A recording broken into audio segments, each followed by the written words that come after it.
Bienvenidos sean ustedes. Continuamos esta vez con nuestra unidad de aprendizaje 3, la comunicación asertiva en la conducción de audiencias. Como ustedes ya saben, esta unidad está compuesta de 3 sesiones.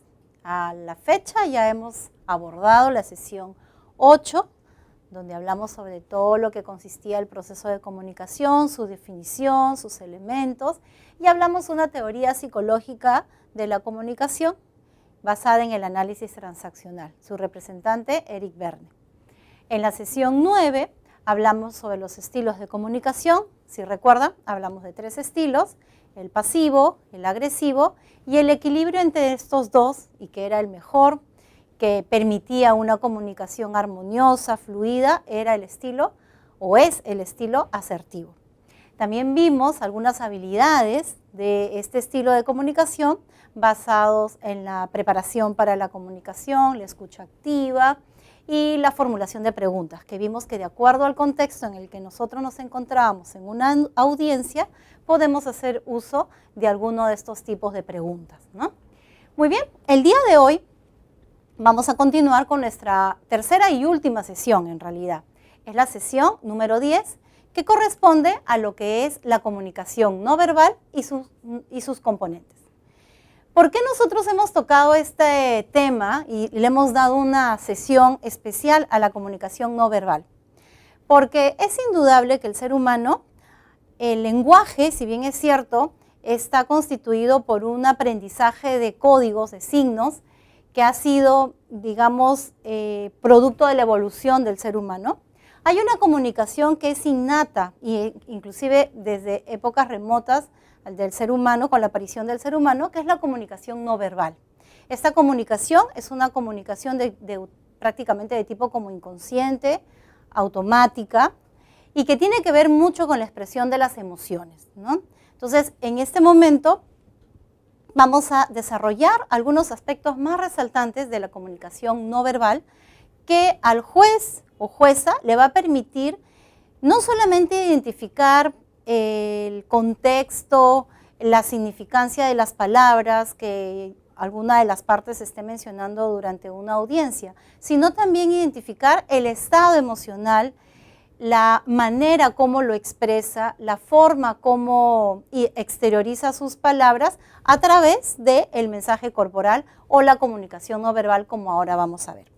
Bueno, el primer tema es sobre la definición de lo que entendemos por comunicación no verbal. Una comunicación no verbal es también parte de un proceso de comunicación en el cual existe un envío y una recepción de mensajes, pero en este caso son mensajes sin palabras, ¿no? Donde la mayoría de casos estos mensajes se dan de manera inconsciente, prácticamente automática, y están muy vinculados al estado emocional.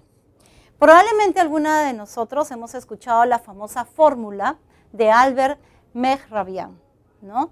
Albert Mehrabian es un psicólogo iraní que estudió mucho los componentes de la comunicación no verbal, y él desarrolló una fórmula que era la del 7, 38 y 55. ¿Qué decía esto, no? Que en los mensajes que una persona emite, el 7% es de tipo verbal, el 38% es de tipo paraverbal, es decir, lo que acompaña a la voz, y el 55% es de tipo no verbal, o sea, corporal.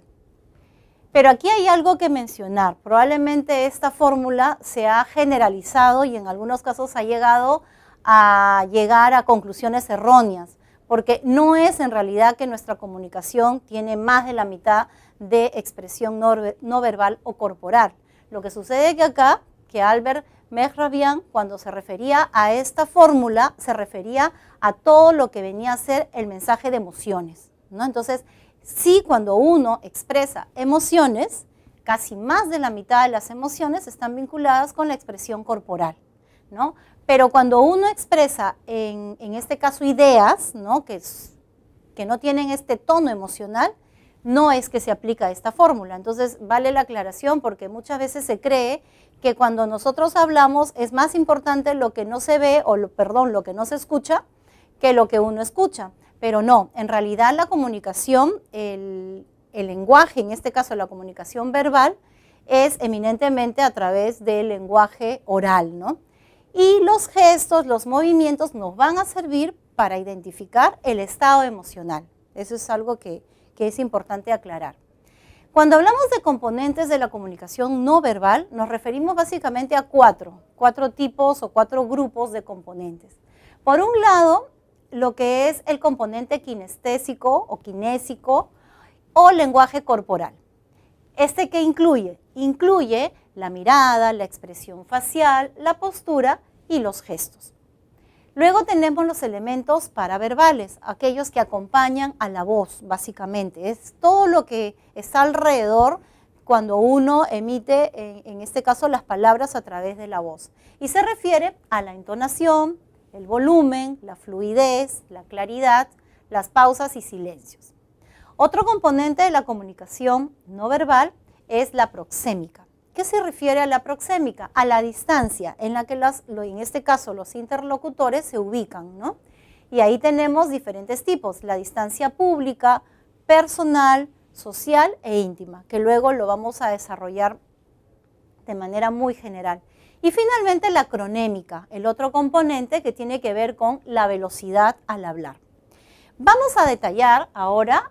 De todos estos 4 componentes, en realidad nos vamos a centrar en lo que es la kinésica y los elementos paraverbales.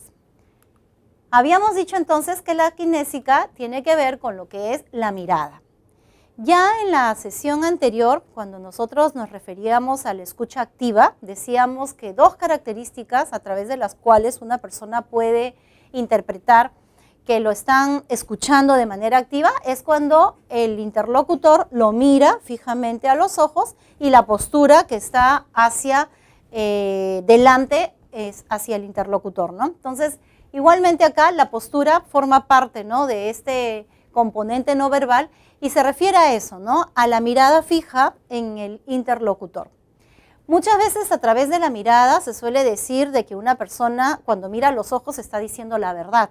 Aunque eso no necesariamente es así, porque uno puede entrenar su mirada, a pesar de que estemos diciendo algo erróneo o algo falso, podemos nosotros entrenar nuestra mirada para decirlo fijamente a los ojos, ¿no? Entonces, no es un indicador, es falso decir de que aquella persona que no mira a los ojos está diciendo una mentira, porque se puede entrenar en eso, ¿no?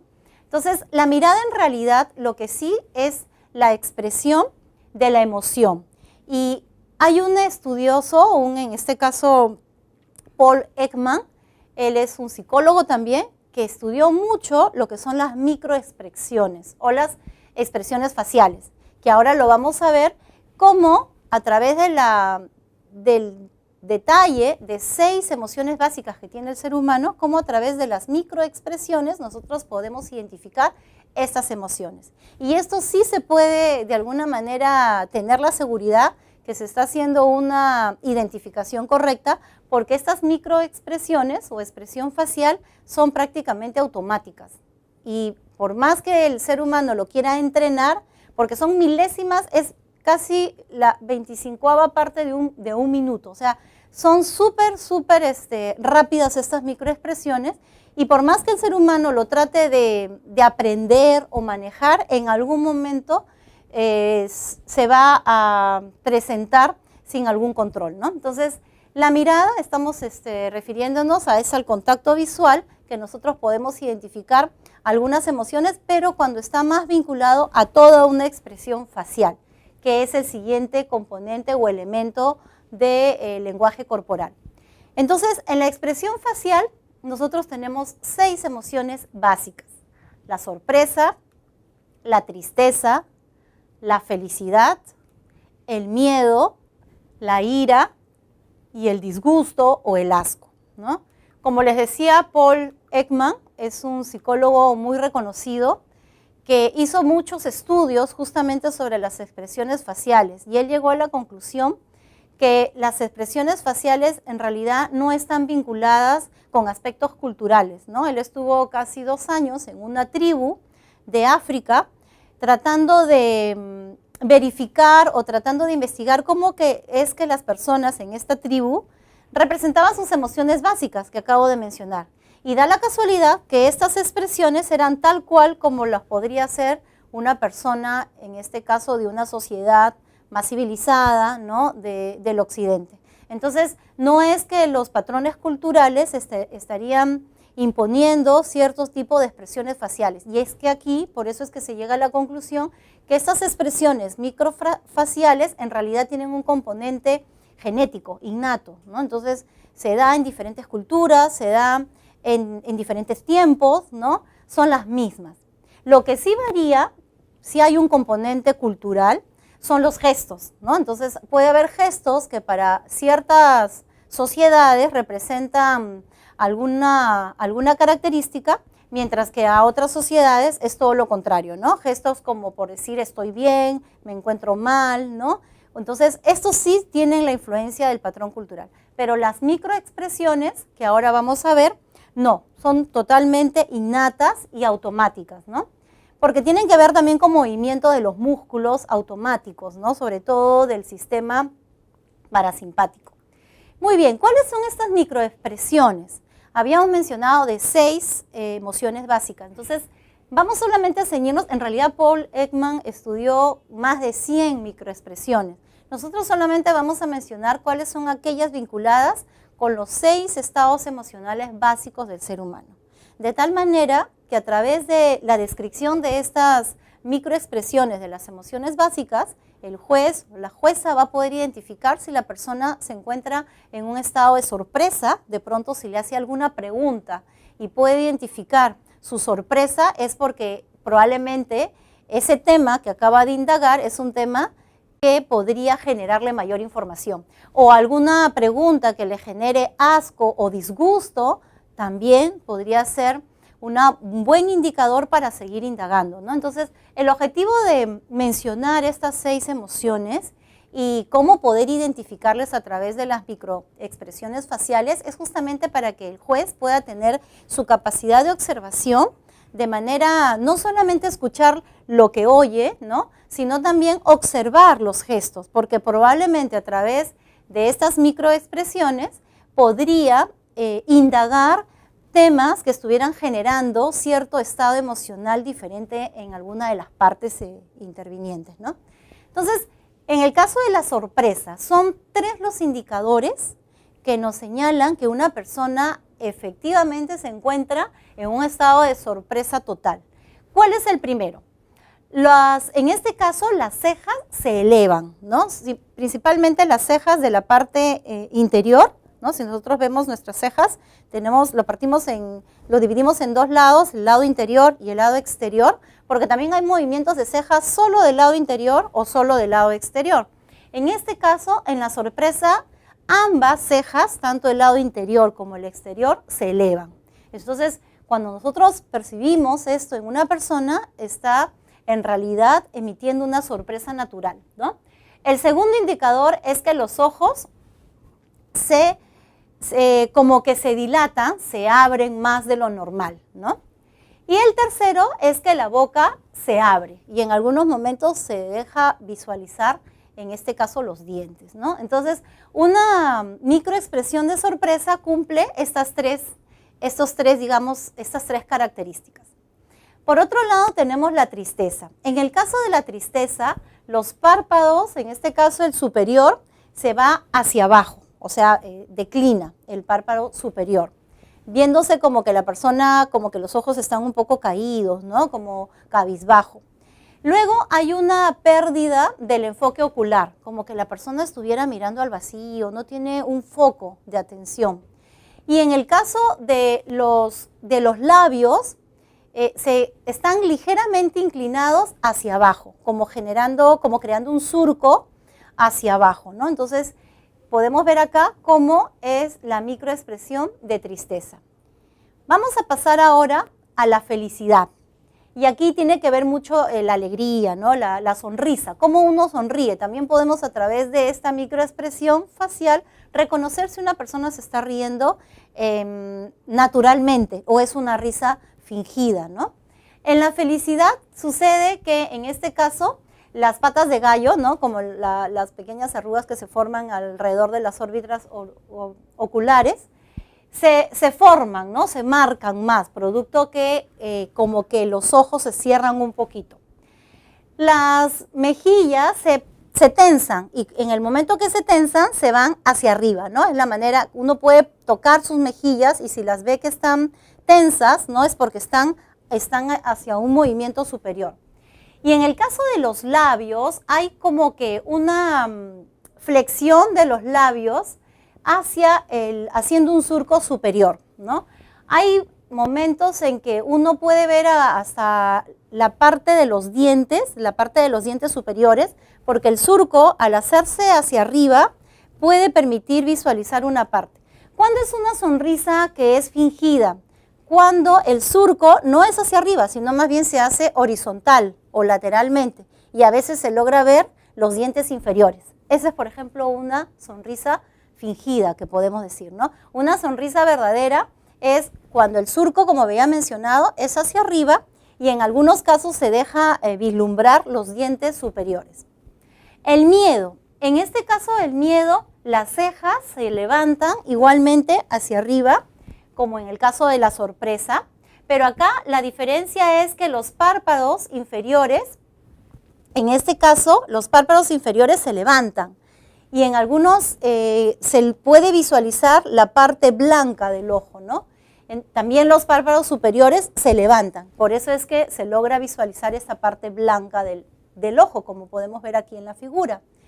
También los labios ligeramente se estiran hacia las orejas, pero en forma, digamos, horizontal. No es como la sonrisa que es hacia arriba, ¿no? Haciendo un surco, o como la tristeza que es hacia abajo. En este caso es un estiramiento a lo horizontal. Bien, continuamos entonces ahora con la ira. En el caso de la ira, ¿qué sucede? En el caso de la ira, las cejas se juntan formando ciertos pliegues en la frente y se movilizan hacia abajo, ¿no? Esa es la característica peculiar de la ira. También la mirada empieza a brillar, como a veces lo llamamos como mirada feroz, ¿no? Entonces, como los ojos están enfocados en el foco, en el foco de atención, empieza como a brillar. Y luego los labios están más apretados y más estrechos, ¿no? En algunos casos no se logra ver el color de los labios, porque de lo que están apretados no se logra visualizar, ¿no? Cuando la ira es demasiado intensa. Y el asco, por su parte, tiene una característica peculiar que lo diferencia de cualquier otra emoción, que es la nariz arrugada, ¿no? A veces uno, parece mentira, como que quiere esconder esta emoción, pero es automática. Cuando algo nos da asco, lo primero que sucede es que la nariz se arruga, ¿no? Y en este caso, el labio superior también se levanta, y mostrando, aquí sí más evidente, los dientes, ¿no? Entonces, podemos nosotros identificar, si vamos analizando y estudiando estas microexpresiones, podemos ver situaciones o estados emocionales que nos indican si la persona está alegre, está triste, está enojado, con cólera, ha tenido una situación de disgusto o de asco, ¿no? A través de estas características que hemos dado. Bien, hemos visto entonces las 6 emociones básicas que Paul Ekman se dedicó a estudiar. Y ahora vamos a pasar a un video que resume un poco el trabajo que realizó este profesor, como les decía, psicólogo, que su principal, digamos, aporte a la investigación ha sido los estudios de las microexpresiones faciales. Pasamos al video.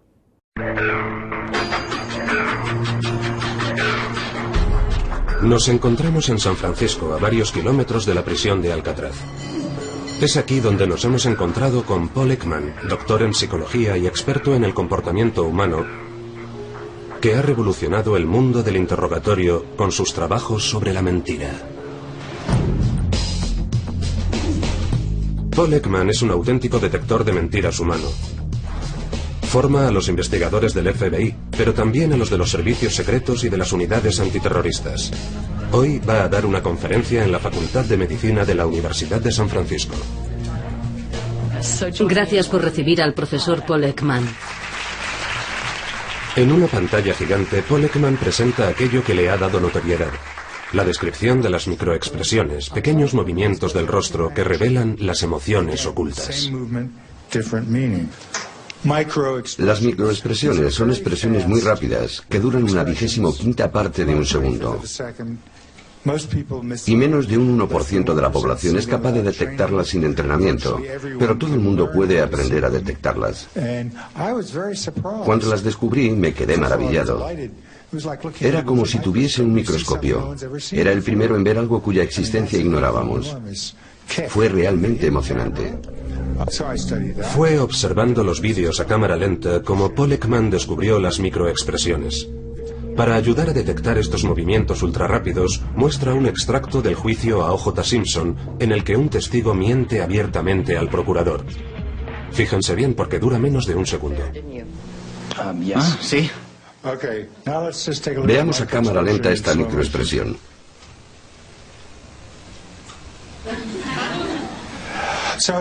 El testigo siente cólera y desprecio, pero intenta disimularlos. ¿Hasta qué punto somos capaces de esconder una reacción involuntaria? ¿Y en qué medida somos capaces de fabricar una reacción falsa que resulte convincente? Depende de la persona. Algunos individuos están más dotados que otros. Pero si sabemos cuáles son las señales que debemos buscar, podremos cazar a los mentirosos más experimentados. Muy bien.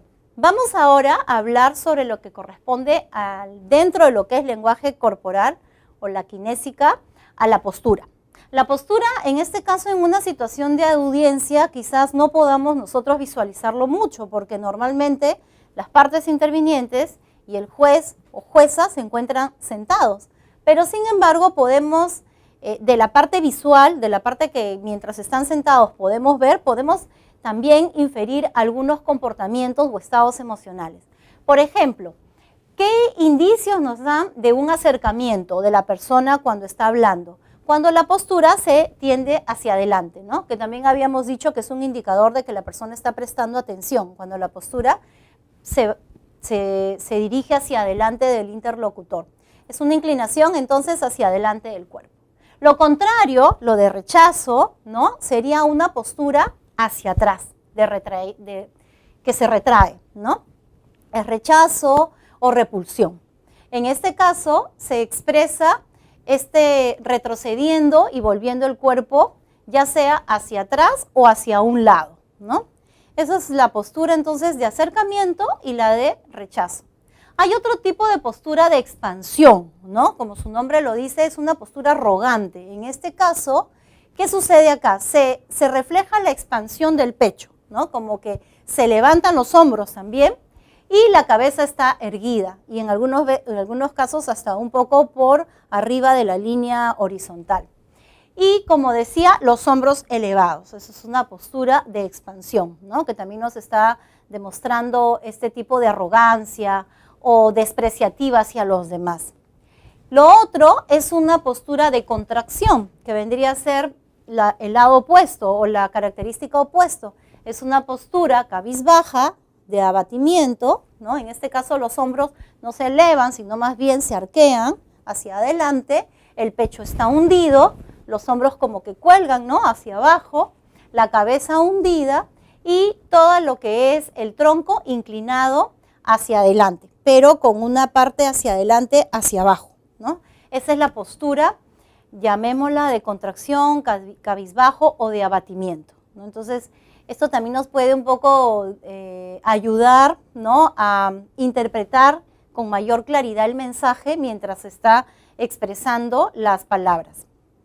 Otra parte de lo que es el lenguaje corporal son los gestos, que había mencionado que sí tienen relación con la cultura, ¿no? Algunos gestos son aprendidos y tienen patrones culturales ya determinantes, lo que es diferente con lo que había mencionado con las microexpresiones faciales, que sí son genéticas o innatas, ¿no? En el caso de los gestos podemos saber, digamos, teniendo la estructura corporal del ser humano, podemos encontrar gestos que emiten los hombros, los brazos, las piernas, el tronco o torso y las manos, ¿no? Entonces, ¿qué nosotros podemos? Ya hemos mencionado un poquito esto en la postura, pero un poco como para tenerlo claro cada una de estas partes, ¿qué nos estarían, qué mensajes estaríamos nosotros recibiendo a través de los hombros? Por ejemplo, un hombro hacia arriba nos muestra desinterés o desconocimiento, que es un poco también con la postura que habíamos mencionado de arrogante, ¿no? Que está los hombros hacia arriba.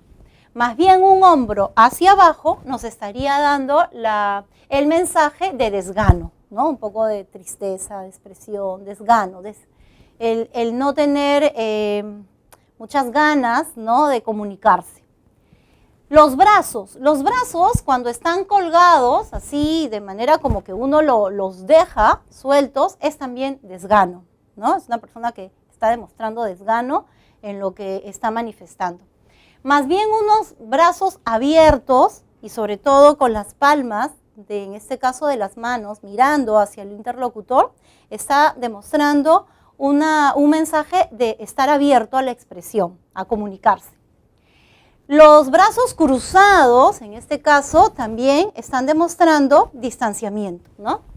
Y está como que marcando límites, ¿no? Las personas cuando cruzan los brazos, lo que quieren es marcar su límite en la comunicación. Por su lado, las piernas también nos transmiten mensajes. Cuando, por ejemplo, están cruzadas, ¿no? Están denotando comodidad y también cierta distancia, al igual que los brazos cruzados. Cuando las piernas están demasiado abiertas, están dando también mensajes de agresividad y también confianza excesiva en uno mismo. Las piernas en movimiento constante, bueno, uno ya cuando ve a una persona que está moviendo las piernas constantemente, son signos de nerviosismo o ansiedad, ¿no? Eso es con respecto a las piernas. Pasamos ahora a ver qué mensajes transmite el tronco, ¿no? La parte del torso. Cuando uno está sentado, principalmente, que es lo que el juez va a visualizar cuando las partes se encuentran durante la audiencia. Cuando está inclinado hacia atrás es desafío o distancia, ¿no? Y más aún cuando se apoyan en todo el respaldar de la silla. Cuando está inclinado hacia adelante es cercanía e interés, ¿no? Está con la predisposición de colaborar, de comunicarse, ¿no? Aquí hay algo que quizás vale la pena mencionar a manera anecdótico, ¿no? Cuando uno se sienta sobre una silla, normalmente las sillas no tienen las abrazaderas donde uno coloca, en este caso, los brazos. Pero hay un gesto que se suele relacionar con el poder, cuando las sillas tienen abrazadera y la persona que se sienta coloca los brazos ahí, ¿no? Quizás eso un poco también estaría reflejando en las audiencias cuando las sillas del juez tienen las abrazaderas y el juez coloca ambos brazos. En realidad el mensaje que se está denotando es un mensaje de poder, ¿no? En este caso la superioridad del juez, ¿no? Porque es la persona que está dirigiendo la audiencia. Por otro lado tenemos las manos. Las manos también transmiten mensajes. Cuando estas manos son abiertas y sobre todo muestran las palmas, está demostrando un contacto directo. La mano cerrada, por su parte, es un gesto de agresividad. Mientras que la mano abierta permitía esta apertura, la mano cerrada más bien la limita, ¿no? Toda comunicación.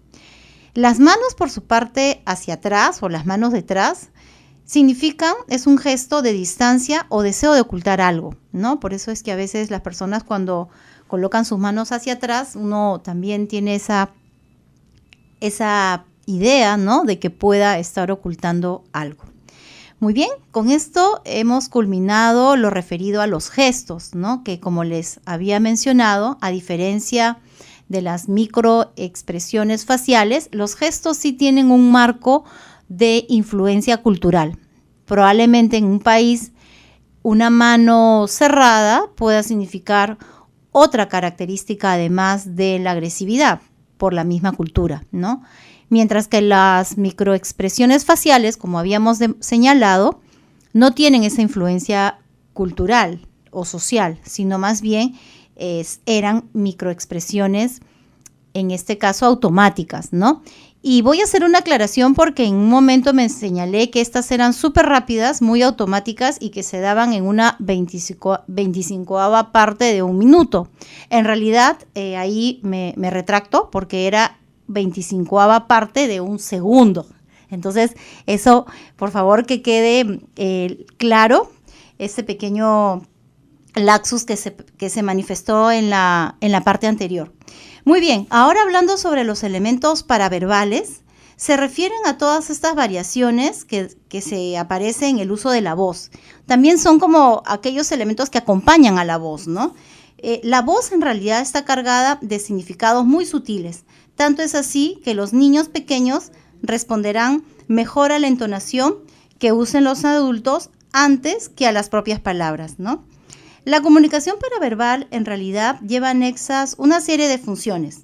Nos sirve para despertar el interés en la atención de la audiencia, permite que los oyentes procesen la información, ayuda también a interpretar mensajes no verbales, por ejemplo, un silencio muy prolongado, también para indicar el cambio de turno en los hablantes o manifestar sentimientos o emociones. Por ejemplo, podemos detectar en el tono de voz tembloroso que el orador o el emisor está nervioso.